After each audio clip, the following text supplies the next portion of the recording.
Hello, good people, once again with the Drive 52. This one is my EX model. I also have the MT, that's the one I'm using in the car. And given that the weather has been heating up, I have been using the 52 instead of the DriveSmart 76. It's been working great. No problems with that.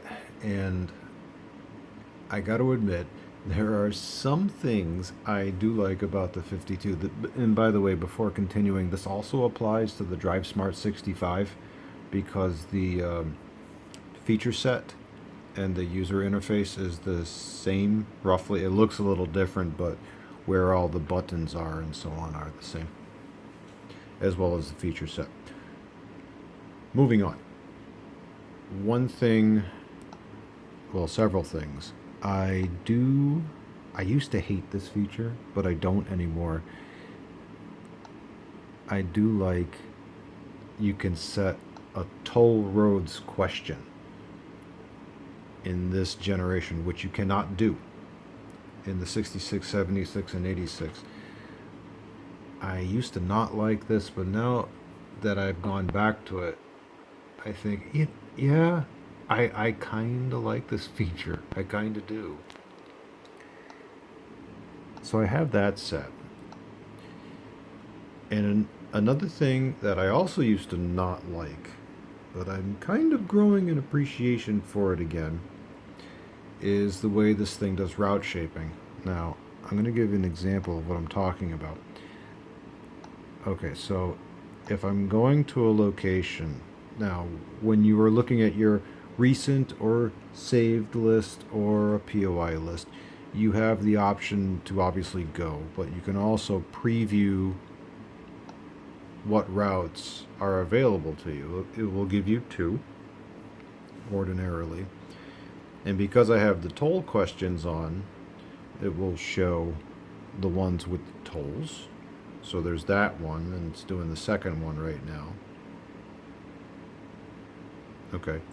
So I have this one, and I think that one does have a, yep, there are the tolls right there. But let's just say I don't want either of these, and I want to go like right there, or I can edit the route. This is the thing I used to not like, but I do like it now from a zoomed back point of view. If I just hit like right here, and that's exactly where I wanted it to go. Now what it will do is go from, yeah, you'll see it up there. Well, the words are, there we go, now you can see it better.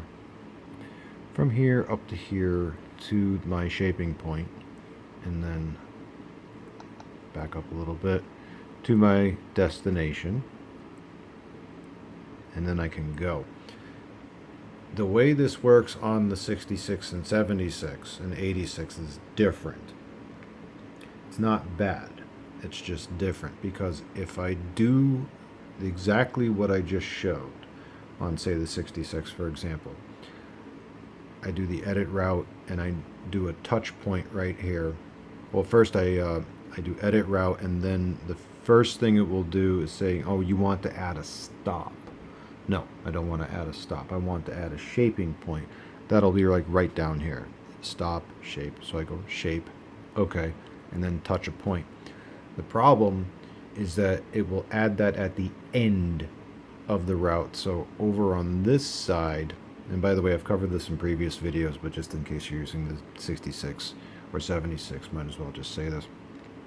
So what I have to do at that point is there is a little hamburger menu on the right side, 3 lines, and then I can take that third point and then drag it up to the second point, and then I get this.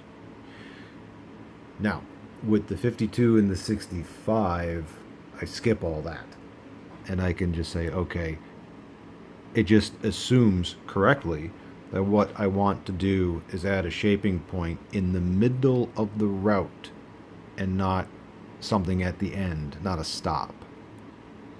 Now, the drawback to this is that, let me just hit go. Turn right, then turn left. Oh, that's another thing too. Because I have the tolls question on, let's just say I picked a route. Turn left on West Grapevine Mills Circle. I picked a route. I'll just say no here. Let me just go ahead and mute the volume so I can continue.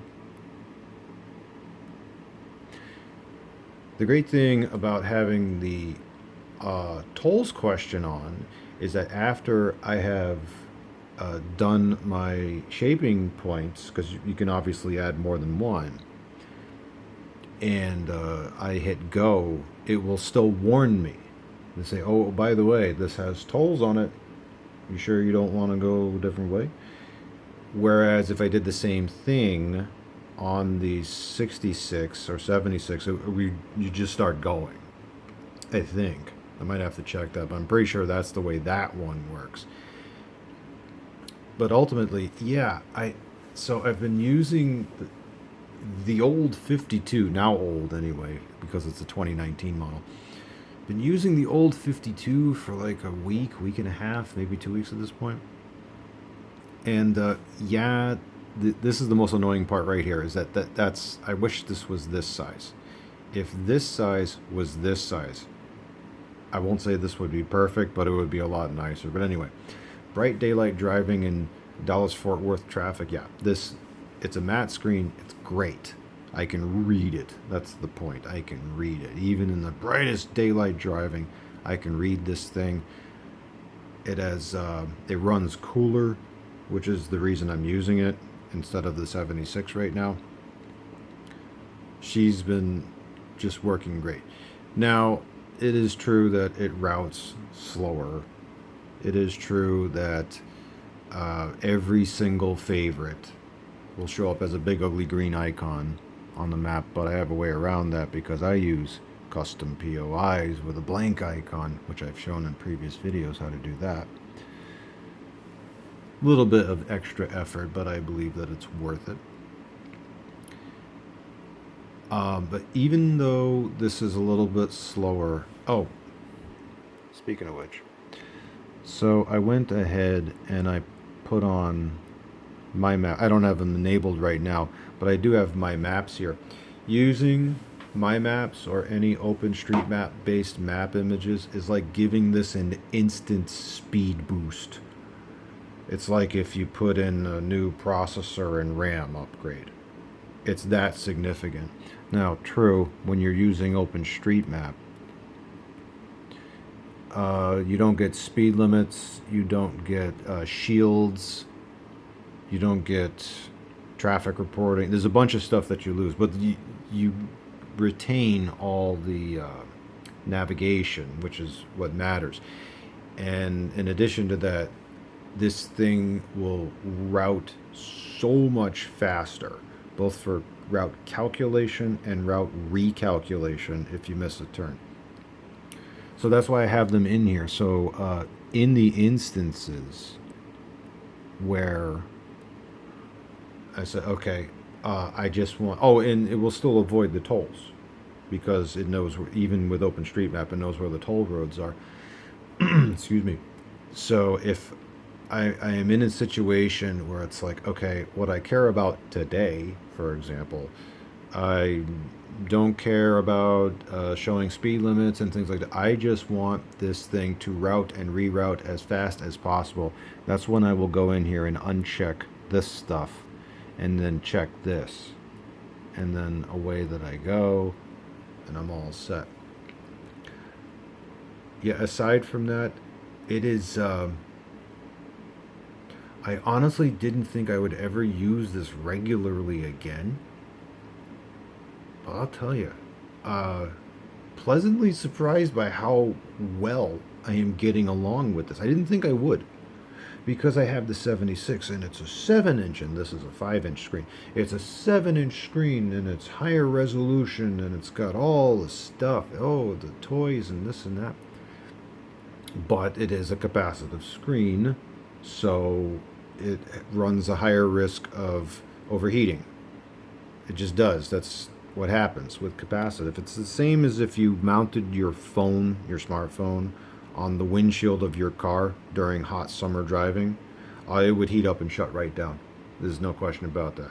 The Garmin DriveSmart 76 will not shut down nearly as fast, but because it's capacitive, it still runs that risk. Whereas matte screen, resistive matte screen, which is what this is, yes, this can also overheat, but isn't as likely to do so. Hence why I'm using it. She's been working, and again, I'm just surprised I get along with it. I didn't think I would. But I do.